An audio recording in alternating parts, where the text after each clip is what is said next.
Hello everyone, welcome to our YouTube channel Shiksha Alliance. Today we are going to start our daily current affairs session in which we will cover important news from several newspapers, PIB and various government sources. So let's begin our session. Our first topic is warehouse development and regulatory authority. तो हम जानेंगे warehousing development and regulatory authority के बारे में। It is a statutory authority under the department of food and public distribution government of India. ये एक statutory authority है department of food and public distribution के अंतर्गत गवर्नमेंट ऑफ इंडिया के। It was constituted in 2010 under the warehousing development and regulation act 2007। इसको constitute किया गया था 2010 में under warehousing development and regulation act 2007 के अंतर्गत। It regulate and ensure implementation of this 2007 Act for the development and regulation of warehouses। ये regulate करता है और इंश्योर करता है इम्प्लीमेंटेशन 2007 के एक्ट का डेवलपमेंट के लिए और रेगुलेशन के लिए वेयर हाउसेज का। It implement and regulate the negotiable warehouse receipt electronic NWR system in the country। ये इम्प्लीमेंट करता है, रेगुलेट करता है नेगोशिएबल वेयरहाउस रिसिप्ट को, इलेक्ट्रॉनिक NWR सिस्टम को कंट्री पे। It also promote orderly growth of the warehousing business, और ये प्रमोट करता है ऑर्डरली ग्रोथ को वेयर हाउसिंग बिजनेसेस के। It's consist of a chairperson and 2 member appointed by the central government, और ये कंसिस्ट करता है एक चेयरपर्सन को और 2 मेंबर जिसको कि अपॉइंट किया जाता है सेंट्रल गवर्नमेंट के द्वारा। नेक्स्ट टॉपिक है हमारा इंटरनेशनल क्रिमिनल कोर्ट। तो हम जानेंगे इंटरनेशनल क्रिमिनल कोर्ट के बारे में। वाई न्यूज में क्यों आया? तो international criminal court convicted a former commander Dominic Ongwen in the notorious Ugandan rebel group the Lord resistant army of dozen of war crimes and crime against humanity ranging from multiple murder to force marriages. जो international criminal court है उन्होंने convict किया है जो former commander थे Dominic Ongwen को कि उन्होंने नोटेरियस युगांडन रिबेल ग्रुप को मदद किया है लॉर्ड रेजिस्टेंट आर्मी का डजन ऑफ वार क्राइम्स में, और क्राइम अगेंस्ट ह्यूमैनिटी किया है जिसमें मल्टीपल मर्डर है, फोर्स मैरिजेज है। तो यहाँ इंपॉर्टेंट क्या हो जाता है? तो इंटरनेशनल क्रिमिनल कोर्ट हम वो जानेंगे। ICC international criminal court located in Hague Netherland is the court of last resort for prosecution of genocide, war crime and crime against humanity. तो इंटरनेशनल क्रिमिनल कोर्ट है आईसीसी, ये located आपका Hague Netherland पे। ये court है last resort के लिए, prosecute करने के लिए जीनोसाइड, वॉर क्राइम और क्राइम अगेंस्ट ह्यूमैनिटी होता है तो उसके लिए। It is the first permanent treaty based international court established to help end impunity for the perpetrator of the most serious crime of concern to the international community। ये पहला permanent treaty based international court है जिसको कि establish किया गया था मदद करने के लिए, एंड करने के लिए इम्प्यूनिटी को परपेट्रेटर का जो most serious crime of concern है इंटरनेशनल कम्युनिटी के लिए। इस founding treaty the Rome statute enter into force on July 1, 2002। इसका जो फाउंडिंग ट्रीटी था रोम स्टैट्यूट वो फोर्स में आया था जुलाई 1, 2002 को। फंडिंग जो है इसका कैसे होता है आईसीसी का? Although the court expenses are funded primarily by state party, it also receive voluntary contribution from government, international organisation, individual, corporation and other entities. कि जो कोर्ट का एक्सपेंसेस है उसको फंड किया जाता है प्राइमरली स्टेट पार्टी के द्वारा, लेकिन इसको वॉलंटरी कंट्रीब्यूशन भी मिलता है government, international organisation, individual, corporation और अदर इंटाइटीज के द्वारा। कंपोजिशन और वोटिंग पावर इसका क्या है? The court management oversight and legislative body the assembly of state party consist of 1 representative from each state party. जो कोर्ट का मैनेजमेंट ओवरसाइट और लेजिस्लेटिव बॉडी है असेंबली ऑफ स्टेट पार्टी, ये consist करता है 1 रिप्रेजेंटेटिव को हर एक स्टेट पार्टी से। Each state party has 1 vote and every effort has to be made to reach decision by consensus. If consensus can not be reach, decision are made by vote. हर एक state party के पास 1 vote है और हर एक effort लिया जाता है कि जो कोई भी डिसीजन हो वो कंसेंसस के द्वारा हो, और अगर कंसेंसस नहीं कर पाया जा रहा है तो डिसीजन जो है वो वोट के द्वारा कंक्लूड किया जाएगा। The assembly is presided over by a president and 2 vice president who are elected by the member to a 3-year term. और जो असेंबली है उसको प्रेसाइड किया जाता है एक प्रेसिडेंट और 2 वाइस प्रेसिडेंट के द्वारा, जिनको कि इलेक्ट किया जाता है मेंबर्स के द्वारा ही 3 years के टर्म के लिए। क्रिटिसिज्म क्या है इसका? It does not have the capacity to arrest, suspect and depend on member state for their cooperation. इसका कैपेसिटी नहीं है कि ये अरेस्ट कर सकता है सस्पेक्ट को, ये डिपेंड करता है मेंबर स्टेट के ऊपर कॉपरेशन के लिए। Critics of the court argue that there are insufficient check and balance on the authority of the ICC prosecutor and judges and insufficient protection against politicized prosecution or other abuses। जो critics है इस court के वो argue करते हैं कि insufficient take and balance है authority को लेके आईसीसी के प्रोसिक्यूटर और जजेस का, और इनसफिशिएंट प्रोटेक्शन प्रोवाइड किया जा रहा है पॉलिटिसाइज्ड प्रोसिक्यूशन और अदर अब्यूज को लेके। The ICC has been accused of bias and as being a tool of Western imperialism, only punishing leaders from small, weak states while ignoring crimes committed by richer and more powerful states। जो ICC है उनको accused किया गया कि ये biased है, ये एक टूल है वेस्टर्न इंपीरियलिज्म का पनिश करने के लिए लीडर्स को स्मॉल और वीक स्टेट के, जबकि ये इग्नोर कर देता है क्राइम को जो कमिट किया गया है रिच व मोर पावरफुल स्टेट के द्वारा। ICC cannot mount successful cases without state cooperation is problematic for several reasons. It means that ICC act as inconsistently in its selection of cases, is preventing from taking on hard cases and loses legitimacy. ICC जो है वो नहीं successfully cases कर सकता है बिना state के corporation के, ये एक प्रॉब्लमेटिक है, बहुत सारे रीजन है। इसका मतलब है कि ICC जो है वो इनकंसिस्टेंटली सिलेक्शन ऑफ केसेस जो होता है वो प्रिवेंट करता है हार्ड केसेस को, इस कारण जो इसके लेजिटिमेसी है वो कम हो जाती है। अब आईसीसी हम लोगों ने समझ लिया, अब इंटरनेशनल कोर्ट ऑफ जस्टिस और इंटरनेशनल क्रिमिनल कोर्ट में क्या डिफरेंशिएशन हम ये देख लेंगे। तो इंटरनेशनल कोर्ट ऑफ जस्टिस इसका एस्टैब्लिशमेंट 1946 में हुआ था और इंटरनेशनल क्रिमिनल कोर्ट का 2002 पे। आईसीजे ऑफिशियली कोर्ट है यूएन का, कॉमनली रिफर किया जाता है इसको वर्ल्ड कोर्ट के तौर पे। ये इंडिपेंडेंट है, में रिसीव कर सकता है केसेस जो कि रिफर किया हो यूएन सिक्योरिटी काउंसिल के द्वारा आईसीसी पे। आईसीजे जो है आपका वो लोकेटेड है हैग्यू नेदरलैंड पे और आईसीसी भी आपका हैग्यू नेदरलैंड पे लोकेटेड है। इंटरनेशनल कोर्ट ऑफ जस्टिस जो है वो कंटेंटियस है between party and advisory opinion के ऊपर, जबकि international criminal court criminal prosecution of individual होता है। आईसीजे का सब्जेक्ट मैटर जो है वो सॉवरेंटी है, बाउंड्री और maritime dispute, trade, natural resources, human right, trade violation, treaty interpretation और मोर है। जबकि इंटरनेशनल क्रिमिनल कोर्ट जो है वो देखता है genocide, crime against humanity, war crime, crimes of aggression जो है सिर्फ इसको कंसीडर करता है। आईसीजी जो है वो यूएन फंडेड है, जबकि आईसीसी इंटरनेशनल क्रिमिनल कोर्ट जो है वो एसेस करता है कंट्रीब्यूशन स्टेट पार्टी से, रोम स्टेट्यूट के वॉलंटरी कंट्रीब्यूशन मिलता है इसको यूएन के द्वारा, voluntary contribution government, international organisation, individual corporation और अदर एंटिटीज के द्वारा आईसीसी को मिलता है। नेक्स्ट ये आप देख सकते हैं पिक्चर इंटरनेशनल क्रिमिनल कोर्ट का। नेक्स्ट टॉपिक है हमारा लिमिटेड लायबिलिटी पार्टनरशिप एक्ट। तो हम जानेंगे लिमिटेड लायबिलिटी पार्टनरशिप एक्ट के बारे में। The corporate affair ministry is planning to decriminalise 12 offences as well as omit a provision entailing criminal liability under the Limited Liability Partnership Act 2008 for greater ease of doing businesses for law abiding LLPs। जो corporate affair ministry है वो plan कर रहा है decriminalise करने के लिए 12 offences को, साथ साथ ओमिट करेगा एक प्रोविजन को जिसके कारण जो था क्रिमिनल लायबिलिटी लगाया जाता था under limited liability partnership act 2008 के ऊपर for greater ease of doing business, ताकि आसान किया जाए ईज ऑफ डूइंग बिजनेस को लॉ अबाइडिंग LLPs के लिए। A limited liability partnership is a partnership in which some or all partners have limited liability. It therefore exhibit element of partnership and cooperation. Limited liability partnership एक partnership है जिसमें सम या सारे partner जो है उनका लिमिटेड लायबिलिटी हो जाता है, इसलिए ये एग्जिबिट करता है जो एलिमेंट है पार्टनरशिप का और कॉपरेशन को। In an LLP, one partner is not responsible or liable for another partner misconduct or negligence. और लिमिटेड लायबिलिटी पार्टनरशिप में क्या होता है, एक पार्टनर नहीं रिस्पॉन्सिबल होगा या लायबल होगा दूसरे पार्टनर के मिसकंडक्ट और नेग्लिजेंस के कारण। Silence feature of an LLP, क्या साइलेंट फीचर है इसका हम ये देख ले। An LLP is a body, corporate and legal entity separate from its partner. It has perpetual succession. जो LLP है ये एक बॉडी, कॉर्पोरेट और लीगल इंटाइटीज है जो कि सेपरेट है इसके पार्टनर से, इसका परपेचुअल सक्सेशन है। Being the separate legislation, the provision of Indian partnership act 1932 are not applicable to an LLP and it is regulated by the contractual agreement between the partner. ये एक separate legislation है LLP act 2008 का, जो provision है Indian partnership act 1932 का, ये applicable नहीं होता है LLP के ऊपर और इसीलिए इसको रेगुलेट किया जाता है कॉन्ट्रेक्चुअल एग्रीमेंट के द्वारा पार्टनर के। Every limited liability partnership shall use the word limited liability partnership or its acronym LLP as the last word of its name। और हर एक लिमिटेड लायबिलिटी पार्टनरशिप जो है वो यूज करता है वर्ड लिमिटेड लायबिलिटी पार्टनरशिप या उसका एक्रोनिम शॉर्ट फॉर्म LLP को लास्ट वर्ड पे नेम पे।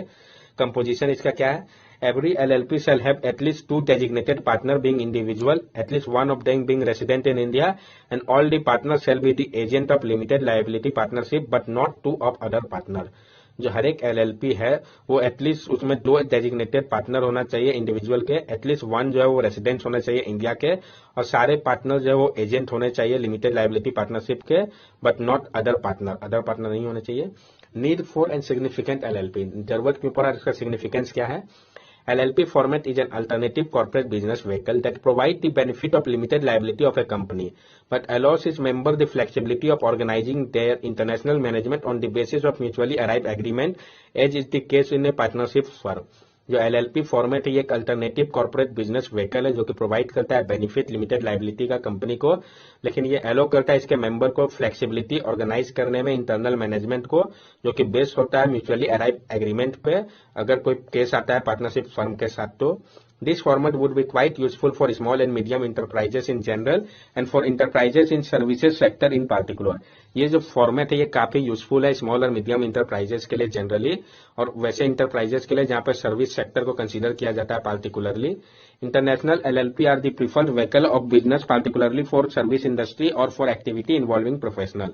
और इंटरनेशनली एलएलपी जो है वो प्रीफर की व्हीकल है बिजनेस के लिए जो कि पार्टिकुलरली सर्विस इंडस्ट्री से रिलेटेड है या एक्टिविटी जो कि इन्वॉल्व कर रहा हो प्रोफेशनल को।